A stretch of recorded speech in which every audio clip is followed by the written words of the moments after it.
क्या आपके साथ भी कभी ऐसा हुआ है कि आप डिसाइड करते हो आज मैं जल्दी सोने जाऊँगा या फिर आज मैं जल्दी सो जाऊँगा, चाहे जो हो जाए वो, और कल सुबह मुझे जल्दी उठना है, लेकिन फिर आप जब बेड पर लेटते हो आपका मन करता है चलो 5 मिनट इंस्टा की रील देख लेता हूँ या फिर शॉर्ट देख लेता हूँ, और फिर आप अपना फ़ोन स्क्रॉल करना स्टार्ट करते हो। लेकिन स्क्रॉल करते करते कब 1-2 घंटे चले जाते हैं आपको पता ही नहीं चलता, और फिर रात के 12-1 बज जाती है और सुबह उठने में देर हो जाती है।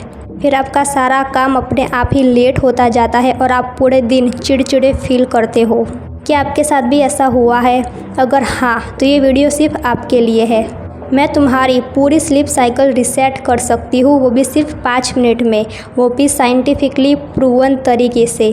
तो चलो आपके 5 मिनट लेते हैं और आपकी नींद को फिक्स करते हैं। सबसे पहला स्टेप लाइट रीसेट। सबसे पहला काम लाइट एक्सपोजर। सुबह उठते ही 5 मिनट सूरज की रोशनी में रहो। क्यों? क्योंकि तुम्हारी बॉडी में मेलाटोनिन नाम का हार्मोन होता है जो नींद को कंट्रोल करता है। जब सुबह नेचुरल लाइट आँखों में पड़ती है तो दिमाग को सिग्नल जाता है अब दिन है, जागो, और रात में ऑटोमेटिकली मेलाटोनिन बढ़ता है जिसमें गहरी नींद आती है। अगर आपको अच्छे से और गहरी नींद से रात में सोना है तो आपको सूरज की किरणें हर सुबह खुद को देनी चाहिए। इस टॉपिक को मैंने अपने सेकंड वीडियो मॉर्निंग रूटीन में भी अच्छे से समझाया है, अगर आप चाहो तो वहाँ से भी ये टॉपिक को समझ सकते हो। अगर बाहर नहीं जा सकते तो विंडो खोलकर नेचुरल लाइट देखो, लेकिन सुबह उठते ही खुद को सूरज की किरणों में रखो। Step 2 phone detox. रात को सोने से 30 मिनट पहले फ़ोन या स्क्रीन बंद कर दो। Reason blue light directly melatonin production को रोक देता है, मतलब जितना देर फ़ोन देखोगे उतनी ही देर नींद डिले होगी। फ़ोन को दूर रखो और इंस्टेड कोई लाइट बुक पढ़ो या फिर बाहर वॉक करने जाओ। एंड घर पे आने के बाद थोड़ा सा माइंड फ्रेश होने के बाद सो जाओ, लेकिन फ़ोन और टीवी से सोने से पहले दूर रहो।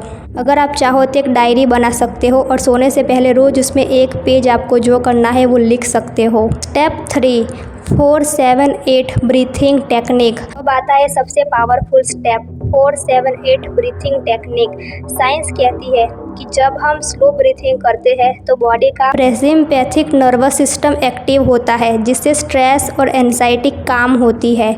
4 सेकेंड इनहेल करो, 7 सेकेंड होल्ड करो, 8 सेकेंड एक्सेल करो। इससे हार्ट रेट स्लो होता है और दिमाग रिलैक्स होकर नींद के लिए तैयार होता है। सोने से 10-15 मिनट पहले ये टेक्निक यूज़ करो। Step 4 body scan relaxin. बिस्तर पर लेटकर आंखें बंद करो और पूरी बॉडी को रिलैक्स करना स्टार्ट करो। पैर से लेकर सिर तक हर मसल को कंसिस्टेंटली रिलैक्स करो। ये टेक्निक साइकोलॉजी में प्रोग्रेसिव मसल रिलैक्सन कहलाती है। रिसर्च कहती है कि ये मेथड इंसोमेनिया पेशेंट में भी नींद इम्प्रूव करता है। Step 5 consistency and ignore habit. Last step consistency. हर दिन एक ही टाइम पर सोना और उठना, क्योंकि तुम्हारा ब्रेन एक क्लॉक की तरह काम करता है। इसे कहते हैं सर्कैडियन रिदम। अगर डेली रूटीन फिक्स कर लोगे तो नींद टाइम पर आना शुरू हो जाएगी। सोने से 10 मिनट पहले अपने माइंड को कहो कि मुझे इस टाइम पर सोना है और मुझे इस टाइम पर उठना है। वो इस बात को स्टोर कर लेगा और तुम फिर उसी टाइम पर सोओगे और उठोगे। सोचो, सिर्फ 5 मिनट की habits, morning light, phone detox, breathing, body relaxin और फिक्स टाइम, और तुम्हारा पूरा स्लीप साइकिल रीसेट। आजमा कर देखो। अगली बार जब तुम बेड पर जाओगे तो नींद तुम्हें ढूंढते हुए आएगी, लेकिन ये हैबिट तुम्हें खुद बनानी पड़ेगी इन स्टेप को फॉलो करके। जब भी तुम बेड पर जाओ इनमें से कोई भी एक हैबिट को फॉलो करो। आई होप आपको ये वीडियो अच्छा लगा, और आपको कौन सा स्टेप सबसे ज़्यादा अच्छा लगा मुझे कमेंट करके बताओ। Thank you for watching.